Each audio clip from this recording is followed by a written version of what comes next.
Hello everyone. So today we will do section 6, the revolution and everyday life.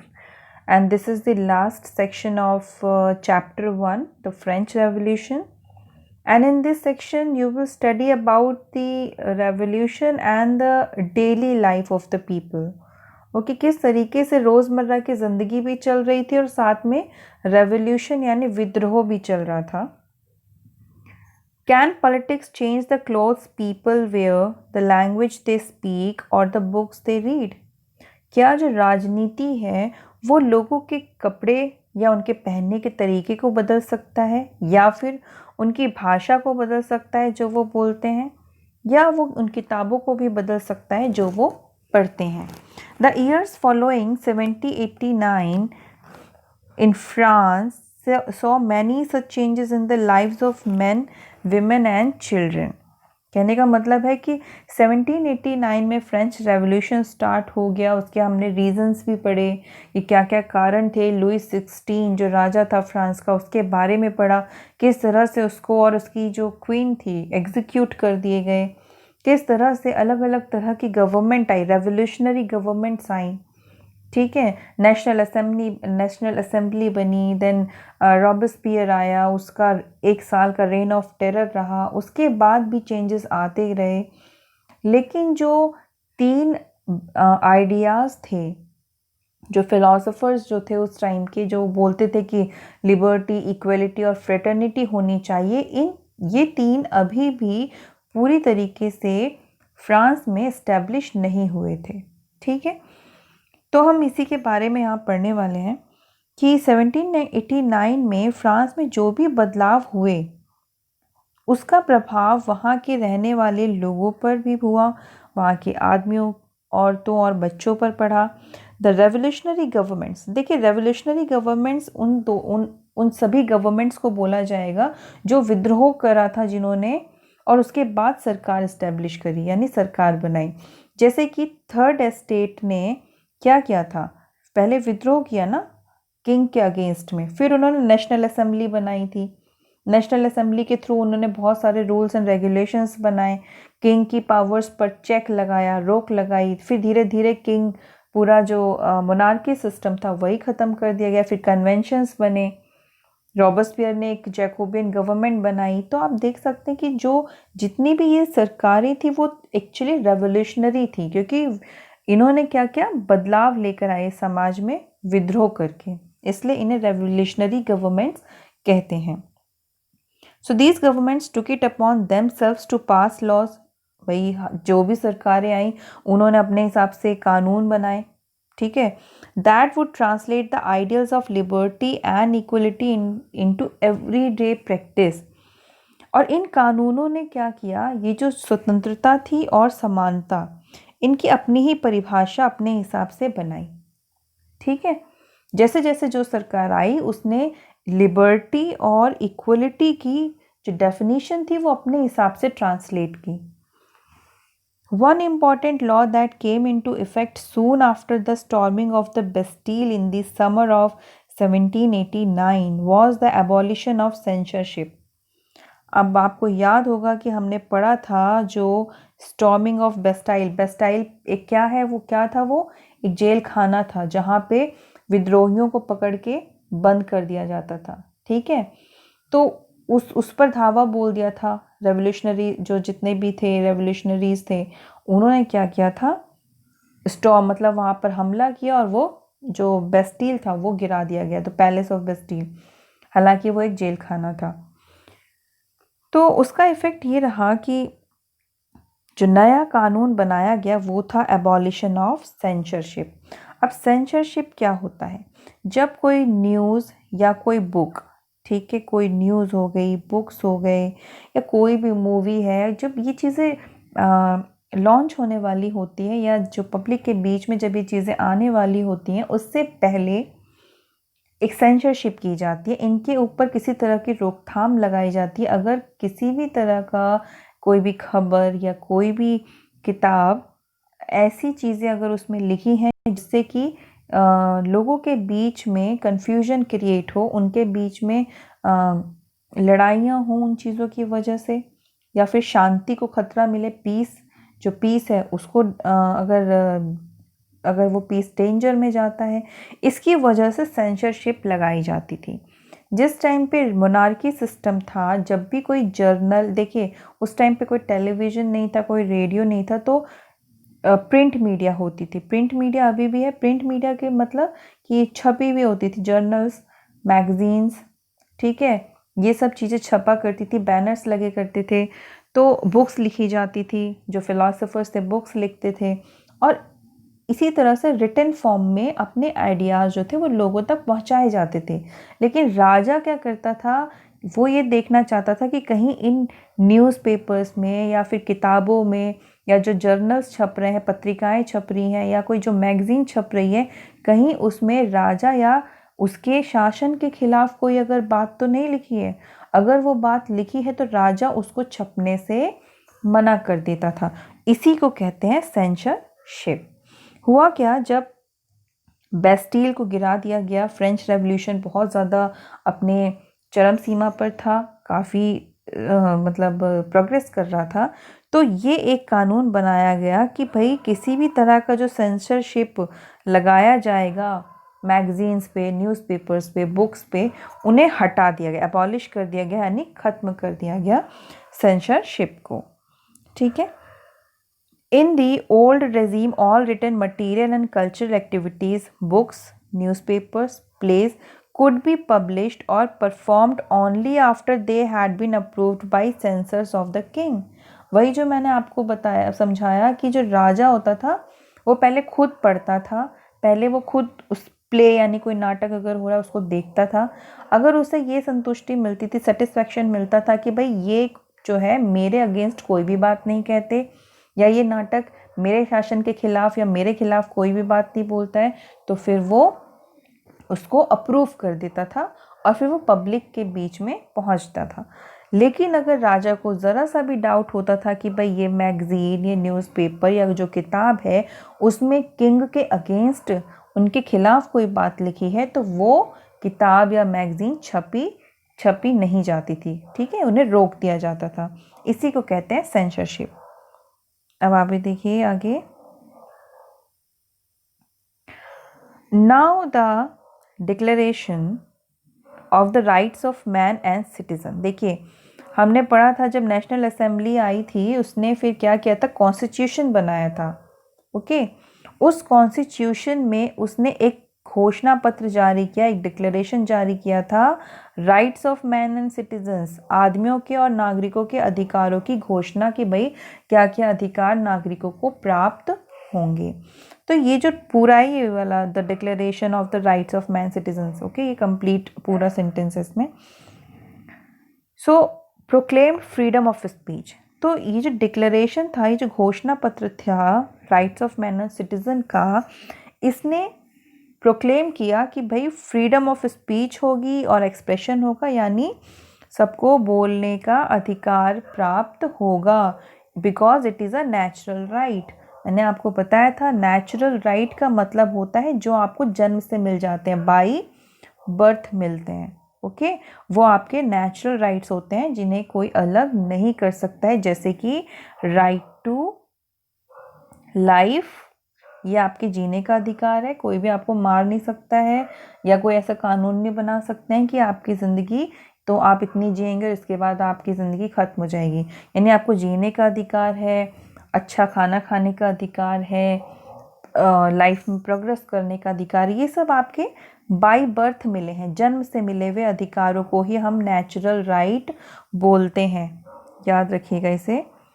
ठीक है, तो ये कहा गया है भाई जो बोलने की आज़ादी है, जो अपने विचारों को व्यक्त करने की, अभिव्यक्ति करने की आज़ादी है, ये हमारा एक नेचुरल राइट है, हमें ये बाय बर्थ मिला है, जन्म से ही मिला है।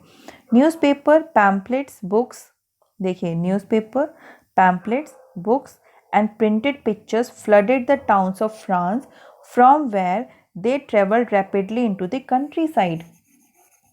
भाई जो बड़े बड़े फिलोसोफर्स थे, लर्नेड लोग थे, वो ये सारी चीज़ें लिखा करते थे, किताबें, पैम्पलेट्स, न्यूज़पेपर छपते थे। तो इससे होता क्या था, फ्रांस में ये सारी चीज़ों की भरमार हो गई, हर जगह न्यूज़पेपर पैम्पलेट्स बिका करते थे। पढ़े लिखे लोग ही उनको यूज़ कर पाते थे, अनपढ़ लोग तो पढ़ ही नहीं सकते इन मैगजीन्स को। ठीक है, धीरे धीरे ये कंट्री साइड का मतलब जो फ्रांस का रूरल एरिया था, जो गांव के इलाके थे, वहाँ पे भी ये जो न्यूज़पेपर थे, पैम्पलेट, बुक्स, ये भी पहुँचने लगे। और इनके ज़रिए जो आइडियाज़ थे, लिबर्टी, फ्रेटर्निटी, इक्वलिटी, ये आइडियाज़ भी जो थे दूर दूर तक पहुँचे फ्रांस में। They all described and discuss the events and changes taking place in France. अब इन न्यूज़पेपर में होता क्या था, जो भी रेवोल्यूशन यानी जो भी विद्रोह हो रहा है या जो भी बदलाव आ रहे हैं फ्रांस में, किसी भी तरह का कोई बड़ा इवेंट हो गया, छोटा या बड़ा इवेंट हो गया, तो उन सब के बारे में डिस्क्राइब किया जाता था लिखित रूप में, न्यूज़पेपर में, पैम्पलेट्स, किताबों में, इन सब चीज़ों में लिखे होते थे। Freedom of the press also meant that opposing views of events could be expressed. अब बहुत इंपॉर्टेंट लाइन है। फ्रीडम ऑफ प्रेस का मतलब क्या था? फ्रीडम ऑफ प्रेस का मतलब कि आपको इस बात की भी आज़ादी थी कि आप अपोज करें, आप विरोध करें उन विचारों का या उन इवेंट्स का जो आपको गलत लगते हैं। ठीक है, और आप अपने उन विचारों को क्या करो, एक्सप्रेस कर सको। मान लीजिए राजा ने कोई रूल बनाया जो नहीं सही लग रहा है, तो आप न्यूज़पेपर या मैगजीन्स के थ्रू अपने व्यूज़ को व्यक्त कर सकते हो, अपने विचारों को व्यक्त कर सकते हो कि भाई ये नियम सही नहीं होगा। Each side sought to convince the others of its position through the medium of print। अब दोनों साइड हैं, मान लीजिए एक तरफ किंग है, एक तरफ जनता है, पब्लिक है। न्यूज़पेपर के थ्रू किंग की सारी बातें पब्लिक को गई, तो दोनों तरफ के लोगों को एक सेटिस्फेक्शन, ठीक है, मतलब क्या कह रहा है कि each side sought to convince the others, मतलब किंग को क्या करना है, अब पब्लिक को भी कन्विंस करना है कि भाई नहीं, ये नियम जो है वो तुम्हारे लिए सही है। पब्लिक किंग को कन्विंस करेगा कि नहीं, जो भी हमारे ऊपर तुम कानून बना रहे हो वो हमारे लिए सही नहीं है। यानी दोनों पार्टी एक दूसरे को कन्विंस कर रही हैं। ठीक है, तो ये न्यूज़पेपर जो होते थे या जो पैम्पलेट्स थे, ये बहुत इंपॉर्टेंट थे। इनसे क्या हो रही थी, अवेयरनेस फैलने लगी थी फ्रांस के लोगों के बीच में। ठीक है, आगे देखिए। Each side sought to convince the others of its position through the medium of print. Plays, songs and festive processions attracted large numbers of people। अच्छा, सॉन्ग्स लिखे जाने लगे, प्लेज होने लगे यानी जो नाटक वगैरह होते हैं, फेस्टिव प्रोसेशन होने लगा जिसमें कि लोग जलूस टाइप का निकलता था, इस तरह का। इन सब चीज़ों से क्या हुआ कि लोगों की गैदरिंग शुरू हुई, यानी लोग जो थे इकट्ठे होकर इन चीज़ों को देखने लगे। प्लेज और सॉन्ग्स के ज़रिए उन्होंने जानना शुरू किया कि किस तरह के बदलाव फ्रांस में आ रहे हैं। ठीक है, तो लोग जो थे वो अवेयर होते जा रहे थे। देखिए, जो पढ़े लिखे लोग थे, एजुकेटेड लोग थे, वही सिर्फ इन न्यूज़पेपर या पत्रिकाओं को पढ़ सकते थे। जो अनएजुकेटेड लोग थे वो इन रिटन मटेरियल को पढ़ ही नहीं सकते थे, तो उनके लिए प्लेज या जो फेस्टिव प्रोसेशन होता था, इनके माध्यम से उन तक बात पहुंचाई जाती थी। तो यही थी फ्रीडम ऑफ प्रेस, यानी सच्चाई को जनता तक पहुंचाना। यही क्या है, आज़ादी है प्रेस की, मीडिया की। ठीक है, दिस वॉज वन वे, यही एक तरीका था, यही एक रास्ता था।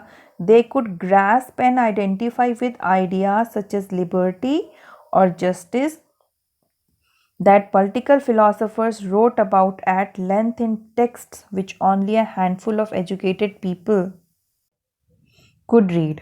मतलब क्या है कि यही एक तरीका था, प्लेज, सॉन्ग्स, पैम्पलेट्स, ठीक है, newspaper, books, play, song, festive processions, यही माध्यम थे जिनके ज़रिए जो राजनीतिक फिलोसोफर्स थे, बड़े बड़े जो ज्ञाता थे, मतलब दार्शनिक लोग थे, उन्होंने लिखना शुरू किया। काफ़ी लेंदी टेक्स्ट लिखा करते थे, काफ़ी किताबें लिखा करते थे, और वो किन तक पहुंचता था, सिर्फ कुछ पढ़े लिखे लोगों तक पहुंच पाता था, जो कि इन्हें पढ़ सकते थे। तो फिर उन अनपढ़ लोगों का क्या, जिन तक ये बात पहुंचानी बहुत ज़रूरी थी, जो इन चीज़ों को पढ़ ही नहीं सकते थे, ठीक है, उनके लिए क्या करते थे, प्लेज, सॉन्ग्स, या फिर इन्हीं किताबों को या इन्हीं मैगजीन्स को ग्रुप बनाया जाता था। हमने पढ़ा था कि कॉफ़ी क्लब्स भी बन गए थे, गैदरिंग होने लगी थी लोगों की, तो वहाँ पर इन किताबों को पढ़ा जाता था, पत्रिकाओं को, न्यूज़पेपर को पढ़ा जाता था। पढ़े लिखे लोग जो होते थे, इन्हें पढ़कर जो वहाँ पर अनएजुकेटेड लोग हैं उन तक ये बात पहुँचाते थे, ठीक है। अब आता है कंक्लूजन। कंक्लूजन क्या है, यानी परिणाम क्या रहा, अंत में क्या हुआ। इन 1804 Napoleon Bonaparte crowned himself emperor of France. हमने पढ़ा था नेपोलियन बोनापार्ट के बारे में भी, वो फ्रांस की ही मिलिट्री का एक सैनिक था, लेकिन जब उसने हालात देखे फ्रांस में, काफ़ी उसने देखा, रेवोल्यूशंस देखा, खुद भी हिस्सा रहा इस रेवोल्यूशन का। एक समय आ गया 1804 में, क्योंकि कोई भी सरकार जो थी वो स्टेबल नहीं थी, स्थिर नहीं थी। आप देख रहे थे कि अलग अलग आइडियाज़ के लोग आते थे, रेवोल्यूशन करते थे और गवर्नमेंट बनाते थे, और वो ज़्यादा देर तक चलती नहीं थी। तो इस तरह के चेंजेस के कारण, ठीक है, स्टेबिलिटी नहीं थी। तो क्या हुआ, जो नेपोलियन बोनापार्ट था वो काफ़ी स्ट्रांग होता चला गया, और फिर उसने एक टाइम के बाद फ्रांस का खुद को क्या घोषित करा, राजा घोषित कर दिया कि मैं फ्रांस का एम्परर हूँ। ही सेट आउट टू कंकर नेबरिंग यूरोपियन कंट्रीज। धीरे धीरे उसने आस पड़ोस की जो नेबरिंग कंट्रीज थी यूरोप की, उन पर भी कब्जा करना शुरू कर दिया। dispossessing dynasties and creating kingdoms where he placed members of his family। मतलब इसने एक्सपेंशन किया अपने साम्राज्य का, ओके, अपने किंगडम को एक्सपेंड करना शुरू कर दिया। फ्रांस के आसपास की जो नेबरिंग कंट्रीज थी वहाँ पर इसने कब्जा करना शुरू कर दिया, जहाँ पर इसके अपनी फैमिली मेम्बर्स भी ठहरते थे। Napoleon saw his role as a moderniser of Europe. Napoleon ने खुद को कैसे सामने लेकर आया, किस तरीके से, कि वो यूरोप को मॉडर्नाइज करेगा, आधुनिक बनाएगा फ्रांस को और यूरोप को। ही इंट्रोड्यूस्ड मैनी लॉज, कई कानून बनाए, such as the protection of private property. उसने प्राइवेट प्रॉपर्टी के संरक्षण में, प्रोटेक्शन में कई कानून बनाए कि भाई किसी की अपनी अगर प्राइवेट प्रॉपर्टी है तो कितनी रख सकता है, या फिर उसकी प्राइवेट प्रॉपर्टी को कोई भी नहीं छीन सकता है। इससे संबंधित कई कानून उसने बनाए। And a uniform system of weights and measures. ये बहुत इंपॉर्टेंट काम था जो नेपोलियन ने किया, वो था एक यूनिफॉर्म सिस्टम बनाया, एक जैसा एक सिस्टम बनाया उसने, मेजरमेंट का और नापने या तोलने का, मापने या तोलने का, जो भी उसने एक यूनिक सिस्टम बना दिया कि हर जगह वही, अगर कोई चीज़ मेजर की जा रही है, वेट ली जा रही है, तो वही एक तरीके से उसकी वो सिस्टम हर जगह लागू हुआ, एक ही तरीके से मापा जाता था हर जगह। Provided by the decimal system, ठीक है। तो नेपोलियन ने ये अच्छा काम किया था, ओके। तो आप याद रखना, हो सकता है क्वेश्चन में आ जाए, शॉर्ट क्वेश्चंस में या वेरी शॉर्ट में, कि नेपोलियन बोनापार्ट का कोई यूनिक काम आप बताइए, कोई ऐसा खास काम। तो आप बोल सकते हो कि एक तो प्रोटेक्शन है प्राइवेट प्रॉपर्टी का, दूसरा उसने एक यूनिफॉर्म सिस्टम लागू किया था वेट और मेजर्स का, जो कि डेसिमल सिस्टम के द्वारा प्रोवाइड किया गया। Initially many saw Napoleon as a liberator. लोगों ने पहले नेपोलियन को सोचा कि ये एक लिबरेटर है, यानी ये लिबरेट करेगा, लोगों को स्वतंत्रता दिलाएगा। Who would bring freedom for the people, सभी लोगों को फ्रीडम देगा। बट सून, लेकिन जल्द ही, the Napoleonic armies came to be viewed everywhere as an invading force.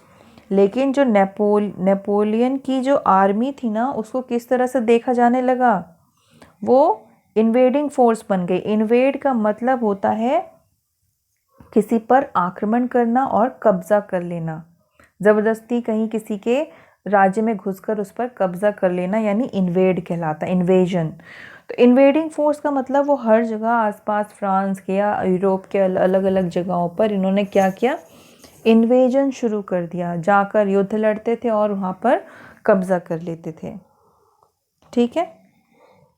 He was finally defeated at Waterloo, ये बहुत इंपॉर्टेंट पॉइंट है। वाटरलू का युद्ध हुआ था 1815 में, तो ब्रिटेन के अगेंस्ट ही था, तो ये नेपोलियन जो था वो हार गया था। ब्रिटेन एंड फ्रांस के बीच में हुआ था, तो नेपोलियन बोनापार्ट हार गया था। Many of his measures that carried the revolutionary ideas of liberty and modern laws to other parts of Europe had an impact on people long after Napoleon had left. अच्छा, Napoleon ने मतलब कोशिश तो की थी, लेकिन इन्वेजन करना शुरू कर दिया था उसने। लिबरेशन को लेकर, यानी स्वतंत्रता को लेकर, लिबर्टी को लेकर एक नई कोशिश की। ठीक है, एक नया रेवोल्यूशनरी आइडिया लेकर आया वो। और जब वो वाटरलू के युद्ध में हार गया और जब उसकी डेथ भी हुई बाद में, उसके बाद भी उसका इम्पैक्ट यानी उसका प्रभाव देखा जा सकता था यूरोप के अलग अलग जगहों पर। ठीक है। The ideas of liberty and democratic rights were the most important legacy of the French Revolution. देख लीजिए, फ्रेंच रेवोल्यूशन की लिगेसी मानी जाती है। जैसे बोलते ना कि लेगेसी का मतलब वसीहत बोलते हैं ना, जैसे वसीहत या फिर विरासत। तो फ्रेंच रेवोल्यूशन ने विरासत में क्या दे दिया? जो फ्रेंच रेवोल्यूशन हुआ वो हुआ किस आधार पे था? वो जो 3 आइडियाज़ थे, लिबर्टी, इक्वलिटी एंड फ्रेटर्निटी, यही विचार फ्रेंच रेवोल्यूशन देकर गया। तो यही लिगेसी थी, लिबर्टी का आइडिया, डेमोक्रेटिक राइट्स, लोकतंत्र अधिकार, यही 2 ऐसी इंपॉर्टेंट लिगेसीज थी फ्रेंच रेवोल्यूशन की। ठीक है, क्वेश्चन आ सकता है लिगेसी ऑफ फ्रेंच रेवोल्यूशन के बारे में, तो यही 2 पॉइंट्स हैं, इन्हीं को आपको एक्सप्लेन करना होगा। The ideas of liberty and democratic rights, किस तरीके से लोगों को अधिकार प्राप्त हुए थे। आपको याद होगा वोट देने का अधिकार नेशनल असेंबली में किनको था? जब नेशनल असेंबली बनी, किंग लुइस 16 के सभी राइट्स पे चेक कर दिया गया। फिर ये कहा गया कि जो 25 साल से ऊपर का जो व्यक्ति होगा और जो टैक्स पे करता उसे वोट देने का अधिकार प्राप्त था। ठीक है, चिल्ड्रन, विमेन और ओल्ड लोग, जो बूढ़े लोग थे और 25 साल से कम उम्र के लोग थे, गरीब लोग थे, उन्हें तो अधिकार ही प्राप्त नहीं था। इस तरीके से कुछ डेमोक्रेटिक राइट्स के बारे में आप लिख सकते हो। ठीक है, यही 2 लिगेसी थी भाई फ्रेंच रेवोल्यूशन की। क्लियर है? These spread from France to the rest of Europe, और इसी तरीके से ये जो आइडियाज़ थे, liberty, equality, fraternity, democratic rights, ये फ्रांस से फिर यूरोप के अलग अलग देशों में या अलग अलग पार्ट में ये आइडियाज़ जो थे वो पहुंचने लगे, फैलने लगे। During the 19th century where feudal systems were abolished, मैंने आपको बताई थी फ्यूडल सिस्टम के बारे में, एक पिरामिड भी बताया था। फ्यूडल सिस्टम ख़त्म कर दिया गया था रेवोल्यूशन के दौरान, फ्रेंच रेवोल्यूशन के दौरान, बाकी जगहों पर भी ख़त्म हो गया था। Colonised peoples rework the idea of freedom, जहाँ जहाँ पर ब्रिटिश की कॉलोनीज़ थी या अदर कंट्रीज़ की कॉलोनीज़ थी, वहाँ के लोगों ने फ्रीडम के ऊपर ये जो विचार था स्वतंत्रता का, उस पर फिर से काम करना शुरू किया। From bondage into their movements to create a sovereign nation states, तो हर जगह सोवरेन नेशन बनाना चाहते थे सब, सोवरेनिटी पर काम करने लगे, फ्रीडम पर काम करने लगे। टीपू सुल्तान एंड राम मोहन रॉय, ये इंडिया के ही थे।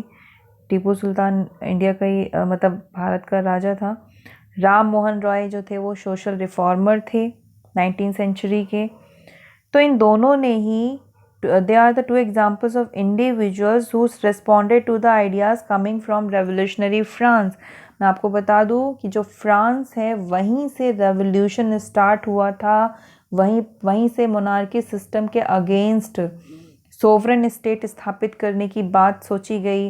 लिबर्टी, फ्रेटर्निटी, इक्वलिटी, ये तीनों आइडियाज़ फ्रेंच रेवोल्यूशन से आए थे, इसे आपको याद रखना होगा। तो जो राम मोहन रॉय हैं और टीपू सुल्तान जैसे लोग हमारे इंडिया के, उन्होंने भी सपोर्ट किया था फ्रांस के इस रेवोल्यूशन को, और ये कहा था कि जो लिबर्टी, इक्वलिटी और फ्रेटर्निटी है ये बहुत ज़रूरी है किसी भी सोवरेन स्टेट के लिए। ठीक है, तो आपका ये सेक्शन जो है वो ख़त्म हो चुका है। फ्रेंच रेवोल्यूशन हमने फिनिश कर दिया है। ये जो लास्ट में क्वेश्चन आंसर हैं इन्हें आप ज़रूर कर लीजिएगा। ठीक है, नोट्स बना लेना इन पर। ये देखिए लिगेसी वाला क्वेश्चन भी आया है इसमें। ये रहा, describe the legacy of the French revolution for the peoples of the world during the 19th and 20th century.